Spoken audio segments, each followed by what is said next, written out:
número que luego aparece en las plantas, en las galaxias, en la bolsa. Pero eso fue lo que pasó.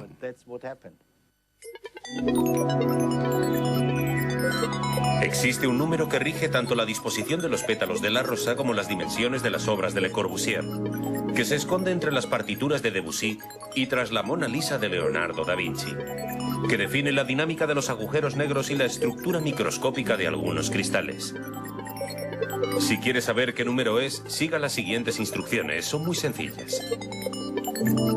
A partir de cualquier número, súmele el siguiente en orden ascendente. Empezaremos, por ejemplo, a partir del 0. Obtendrá una secuencia numérica infinita formada por números cada vez más grandes. ¿Y dónde está ese misterioso número del que hablábamos? Dividiendo cada término entre el anterior. Sorprendentemente encontrará que el resultado de este sencillo cálculo, a medida que lo realiza entre los términos ascendentes de la secuencia, se va aproximando a un número cuyos decimales son infinitos, el número phi. El descubrimiento de este extraño fenómeno matemático se lo debemos al italiano Leonardo Pisano, más conocido como Fibonacci, a principios del siglo XIII. Sin embargo, el número phi ya había sido definido por el griego Euclides 1500 años antes. Para ello, Euclides se sirvió de una recta imaginaria. Imaginó un punto concreto, un punto que dividiese la recta en dos segmentos más pequeños. Ambos debían tener una proporción concreta que se definía de la siguiente manera. La relación entre el segmento mayor y la recta debía ser la misma que la del segmento menor y el mayor. Y la división de ambas longitudes, independientemente del tamaño de la recta inicial, daba lugar a un número, el número phi, que definía una proporción, la que se ha dado en llamar divina proporción. Su divinidad es un atributo otorgado por otro matemático italiano, Luca Pacioli, en el siglo XV. Divina por encontrarla en los más diversos lugares de la naturaleza y en las más excelsas obras de arte. El hombre no solo la ha descubierto, sino que se ha valido de ella para la creación estética. Un ejemplo de creación geométrica es el rectángulo áureo, construido a partir de dos segmentos cuya proporción es phi. Por otra parte, en el pentágono regular se esconde esta misma proporción. La relación entre sus lados y diagonales está definida también por el número phi. En el interior de esta figura encontramos el triángulo áureo. Pero la geometría nos depara más sorpresas. Y es que cuando se dividen ambas figuras, rectángulo y triángulo, obteniéndose progresivamente rectángulos y triángulos áureos más y más pequeños, en su interior se va configurando una misma figura, una espiral logarítmica. No se extraña a estas alturas de que las propiedades de esta se asocien también con phi y que se encuentre en los más variados lugares de la naturaleza.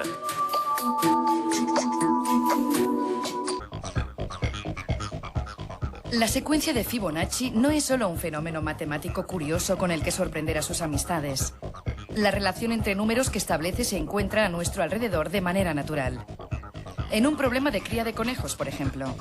Si se encierra una pareja en un lugar aislado, sabiendo que cada mes tendrán una pareja de descendientes que tardarán otro mes en poder procrear. El primer mes tendremos una pareja, el segundo mes 2, el tercero 3, el cuarto 5 y el quinto 8. Y así, sucesivamente. En la disposición ramificada de flores y árboles encontraremos también esta secuencia. También en los puntos de un tallo en que se insertan hojas y ramas. Pero la relación entre la botánica y Fibonacci no se queda ahí. La mayoría de flores poseen 2, 3, 5, 8, 13, 21, 34, 55 u 89 pétalos. Extraño, ¿verdad? Y es que en la mayoría de especies vegetales, la cantidad de hojas necesarias para dar un giro completo al tallo sigue números de Fibonacci. Puede darse con 2 hojas y un único giro sobre el tronco, o con 3 hojas. También con 5 hojas y 2 vueltas completas al tronco, o con 8 hojas y 3 vueltas, e incluso con más. Todos números de Fibonacci.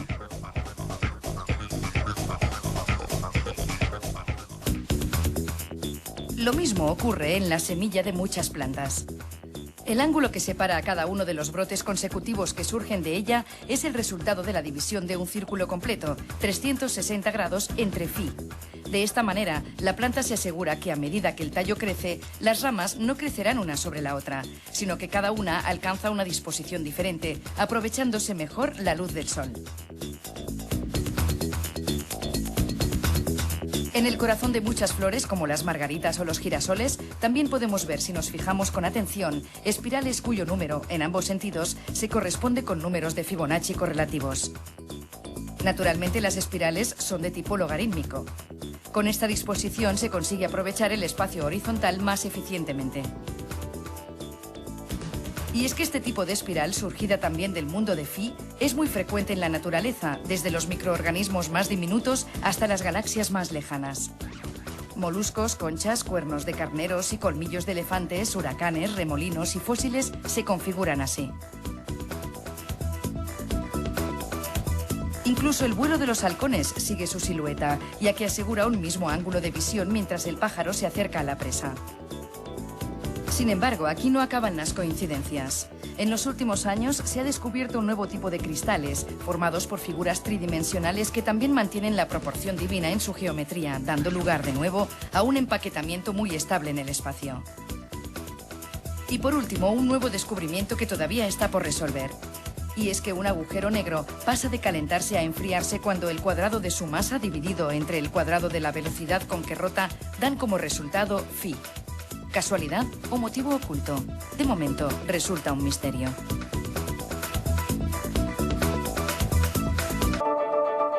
En la cabeza de Dalí, el dodecaedro, el símbolo de una de sus obsesiones matemáticas. Detrás de esta excentricidad se esconde un mensaje matemático.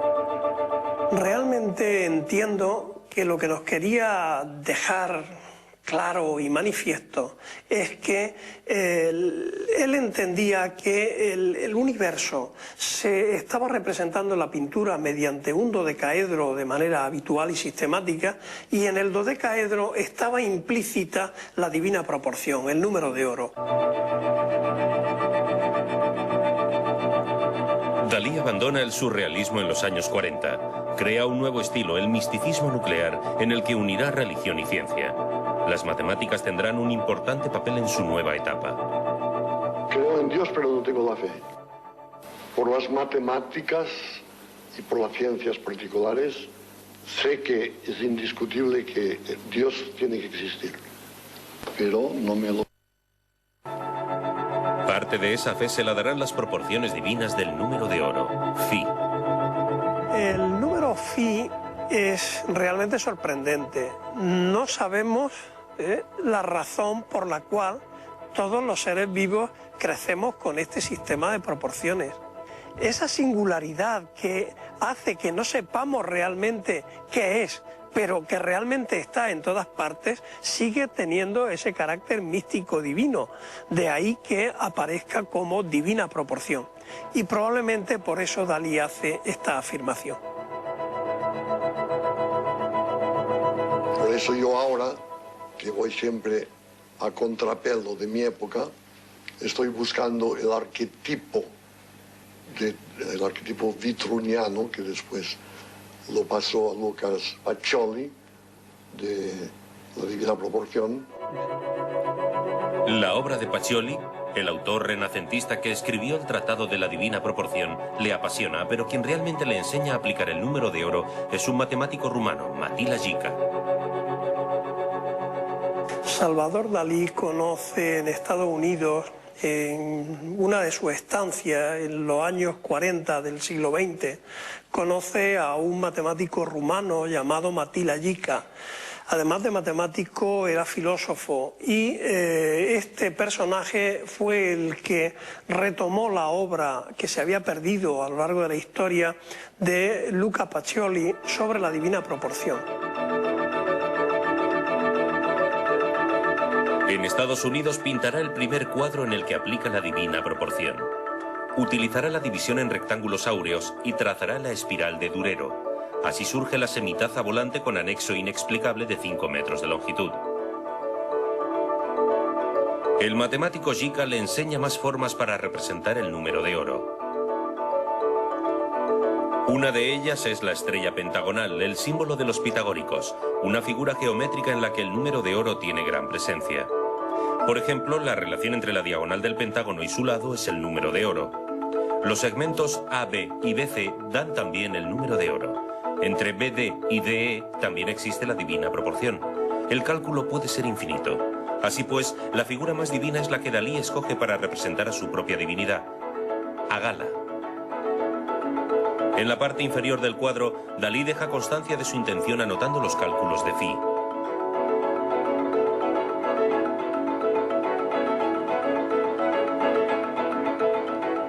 Cuando Dalí vuelve a Portligat, la relación con Jica continuará por carta. El matemático rumano le explica los detalles de un poliedro platónico, el dodecaedro, que Dalí utiliza para una de sus obras místicas más importantes, la Santa Cena. Pinta un dodecaedro formado por 12 pentágonos áureos. En el centro, inscribe el cuerpo de Cristo. Además, los apóstoles están dispuestos utilizando esta proporción. Pero el número de oro no tan solo impregna sus cuadros, también se esconde en algunas de sus insólitas declaraciones. Había una especie de conferencia de prensa y preguntaron a Cocteau, si se hubiera quemado el Museo del Prado, ¿qué hubiera salvado usted? Y dijo, mirándome a mí, quieren decir eso, Dalí no puede hacer mejor, pues yo me hubiera salvado el fuego.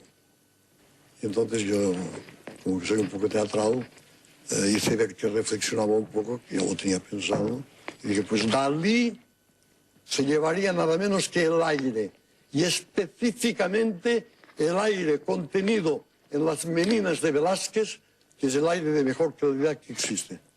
¿Cómo consigue el movimiento de ese aire en esa estancia? Pues lo hace apoyándose en el desarrollo de una espiral áurea, la espiral de Durero, que entra por la ventana y acaba en la paleta y el pincel de Velázquez. En algunas de sus originales apariciones, utiliza animales y vegetales que también contienen el número de oro. En cuanto al erizo, si nosotros le quitamos todas las púas que le protegen, ¿no?, y que forman parte de él, queda a la luz una estructura pentagonal muy clara en cuanto al crecimiento de este animal. En esta disparatada aparición también se encuentra el número de oro. Si dividimos la altura de la alcachofa entre su anchura de una sección de este fruto, aparece un número que está comprendido entre el número de oro y su raíz cuadrada. Pero también lo podemos ver observando la disposición de las distintas hojas. El Dalí showman, el Dalí pintor, el Dalí divino. Todos los Dalís que conocemos aplican de un modo u otro las proporciones del número de oro. Adiós. Adiós, muchachos.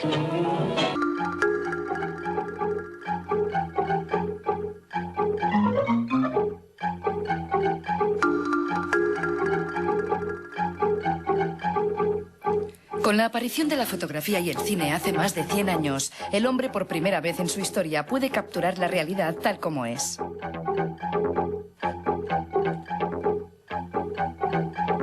Cuando los hermanos Lumière filmaron estos planos, estaban también encuadrando la escena, tratando de guardar unas proporciones estéticas.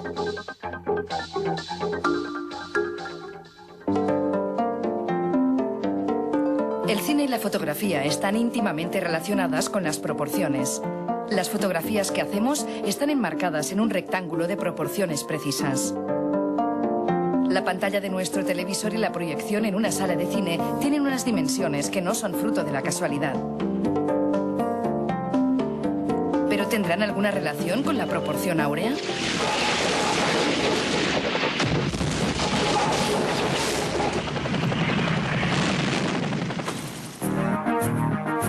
El formato fotográfico que conocemos se lo debemos a Oscar Barnack, que lo eligió para fabricar la primera cámara de 35 milímetros, la Leica.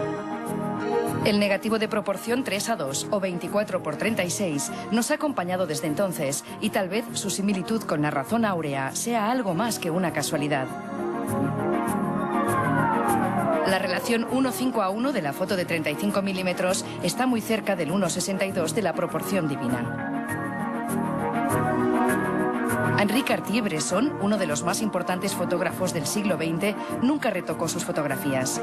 Estas siempre se presentaban tal y como salían de su Leica, en el formato 3:2.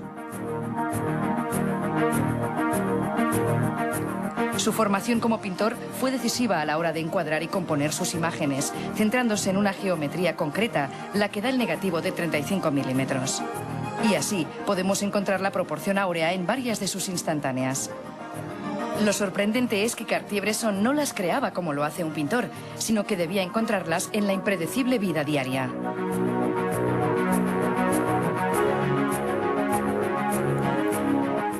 El cine surgió del mismo negativo de 35 milímetros, pero cada fotograma era la mitad que en fotografía. Así surgió el formato 1:33:1 o 4/3 en las proyecciones del primer cine y de la mayoría de televisores.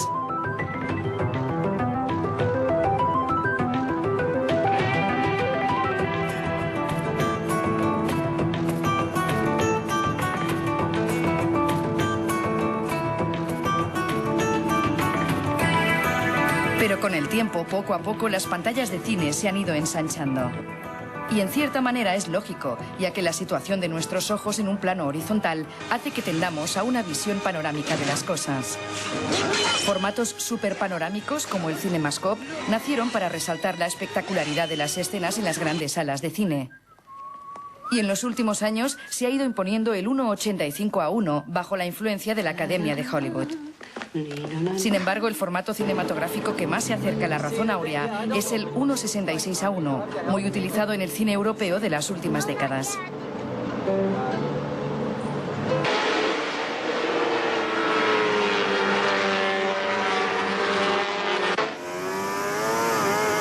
La tendencia a crear pantallas panorámicas llegó también a la televisión. Así nació el 16:9 como una fusión del CinemaScope y la antigua pantalla de 4/3. De hecho, si superponemos ambos formatos, vemos que el 16:9 encaja como un paso intermedio entre la pantalla cuadrada y la superpanorámica. El 16:9 sería en el mundo de la televisión el más cercano a la razón áurea. Es un formato de proporciones armoniosas que facilita la emisión de películas en formato panorámico.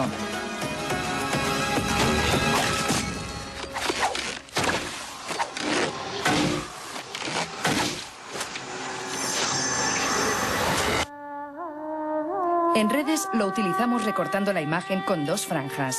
El 16:9 es un formato de futuro que se consolidará definitivamente con la llegada de la televisión de alta definición.